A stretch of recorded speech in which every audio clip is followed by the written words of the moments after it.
नमस्कार, श्री कुकिंग चॅनलमध्ये तुम्हा सर्वांचे खूप खूप स्वागत आहे। चला तर मग आज आपण बनवूया चिकन रस्सा थोडा वेगळ्या पद्धतीने। हे मी अर्धा किलो चिकन घेतलेला आहे, 1-2 पाण्याने स्वच्छ धुवून घेतलेला आहे। आता आपण त्याला हळद आणि मीठ लावून घेऊया। अर्धा चमचा हळद, 1 चमचा मीठ आणि थोडीशी कोथिंबीर टाकून मिक्स करून घेऊया। हळद आणि मीठ लावून घेतला आहे। आता आपण वाटण तयार करूया।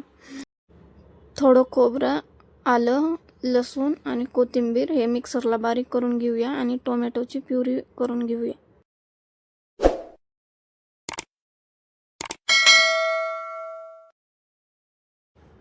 हे पहा बारीक करून घेतलेला आहे। इथं मी 2 मोठे कांदे बारीक चिरून घेतले आहेत। तेल आणि टोमॅटो प्युरी आणि वाटण तयार केलेलं घेतलं आहे। चला कुकर गरम झालं की आपण आता त्यामध्ये 4 पळी तेल टाकून घेऊया। तेल गरम झाल्यानंतर त्यामध्ये कांदा टाकूया।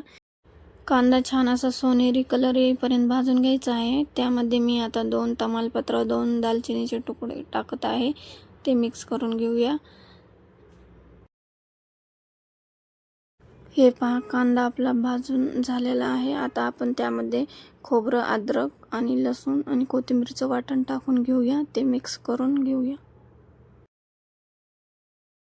मिक्स करून झाल्यानंतर हे टोमॅटो प्युरी टाकून घेऊया। ते मिक्स करूया।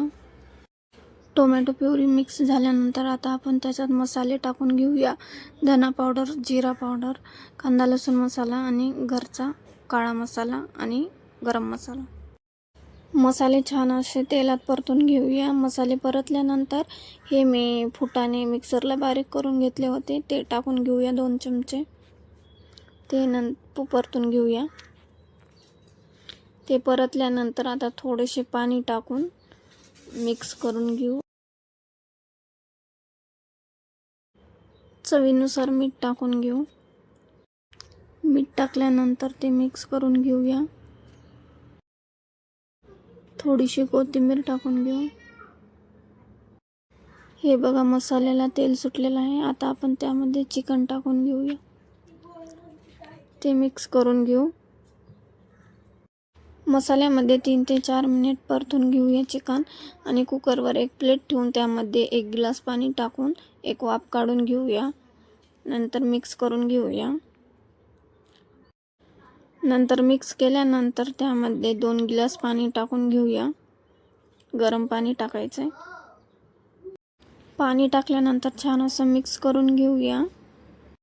आता याला उकळी आलेली आहे। एक मी झाकण ठेवून 10 ते 15 मिनिट मीडियम गॅसवर हे चिकन असंच शिजवून घेणार आहे।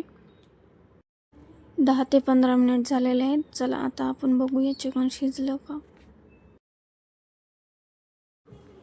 हे बघा चिकन छान असं शिजलेलं आहे। मीडियम गॅसवर आणखीन 2 ते 3 मिनिट ठेवूया। हे बघा आपल्या चिकन रस्स्याला मस्त अशी तरी आलेली आहे।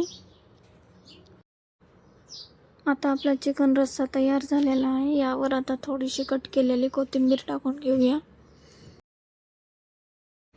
तर बघा अगदी कमी साहित्यामध्ये आणि घरच्या सामानामध्ये तर तयार आहे चिकन रस्सा। या पद्धतीने चिकन रस्सा तुम्ही नक्की करून बघा।